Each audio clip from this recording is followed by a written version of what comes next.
উচ্চতায় ৬ ফুট, লম্বায় ৭.৫ ফুট আর ওজন ২৫ মণ। বিশালদেহী এই ষাঁড় গরুটির নাম রাখা হয়েছে রাজাবাবু।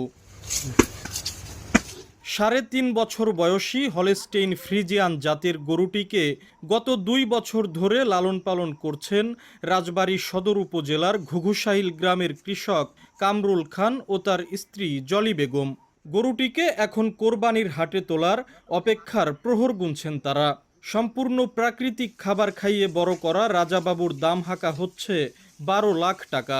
আকার আকৃতি ও ওজনের দিক দিয়ে জেলার মধ্যে এটি সবচেয়ে বড় গরু বলে দাবি এ দম্পতির।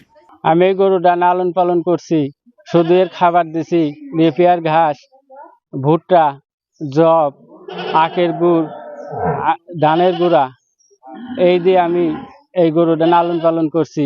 আমি আশা করি যে এই রাজবাড়ী জেলার মধ্যে আমার এই সর্বোচ্চ বড় গরু। এই গরুটা আমি খুব কষ্ট করে লালন পালন করেছি। গরুটা আমি ছেলের মতন করে মানুষ করেছি। এই গরুটা কত শখ করে নাম রাখছি রাজাবাবু। এই গরুটা এবার কুরবানিতে হাটে উঠাবো।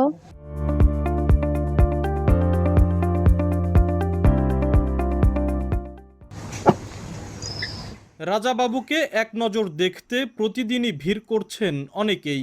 ভালো দাম ও বড় গরু লালন পালনে সরকারি সহযোগিতা পেলে আগামীতে খামার করার আগ্রহের কথা জানান তারা। এবং এই গরুটা দেখার জন্য প্রতিদিন লোকজন এসে ভিড় করছে এবং গরুটা খুব সুন্দর। আমি এলাকায় এত বড় গরু দেখে মুগ্ধ। আমারও ইচ্ছা আছে এত বড় একটা গরু পালন করার। আমি যদি কোনো সরকারি সহযোগিতা পাই, আমারও ইচ্ছা আছে এত বড় গরু পালন করার।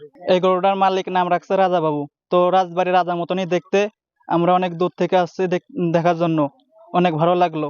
কোনো প্রকার ক্ষতিকর ওষুধ ছাড়াই প্রাকৃতিক খাবার দিয়ে বড় গরু পালনে খামারিদের পরামর্শ দেয়া হয় বলে জানিয়েছে প্রাণী সম্পদ বিভাগ।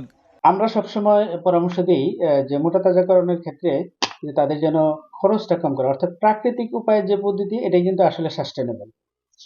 এখানে আসলে কোনো শর্টকাট নেই, ঠিক আছে। তো আমাদের খামারি যারা আমাদের পরামর্শ চলে তারা কিন্তু প্রাকৃতিক উপায়ে গরু মোটা তাজাকরণ করে এবং এগুলোতে কোনো রিস্ক নেই। জেলা প্রাণী সম্পদ দপ্তরের তথ্য মতে ঈদুল আজহা উপলক্ষে জেলায় ৫৫,৭৫০টি গবাদি পশুর চাহিদার বিপরীতে প্রস্তুত আছে ৮৯,৫৬৬টি পশু। আশিকুর রহমান, সময় সংবাদ, রাজবাড়ী।